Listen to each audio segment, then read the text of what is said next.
In this video, we are going to see how we can book a purchase invoice on credit from a new vendor. As you can see in this transaction, it says on 9th of January, purchase of following items from Mr. Matthew, which is a new vendor, which we don't have in our accounts. So let's see how we can deal with this. The method is approximately the same as we have done earlier as well. I'll simply go to vendors and purchases module right from the corner. And from here, just click on enter bills and click on new bill. If you click on the search, we don't see this vendor, which is Mr. Matthew. Just click on create new. The vendor ID is V300, which is for Mr. Matthew.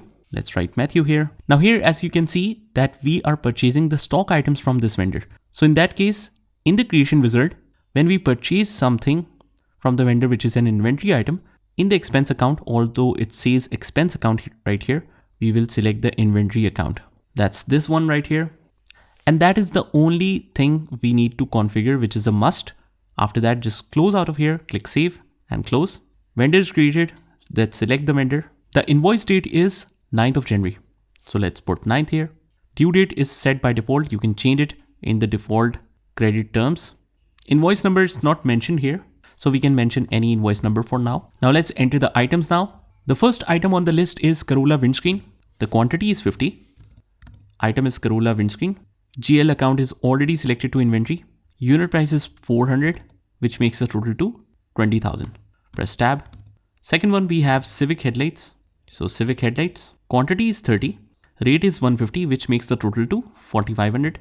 Let's go on the third line, which is Prius filters. Quantity is 100. Item is Prius filters. Rate is 50. This makes the total to 5,000. So overall, the total is 29,500. Just make sure that each amount is correct before saving it. And after that, just click on save. But we just need to make sure that the journal entry effect is correct. So let's go back to the previous transaction and let's head over to the journal entry.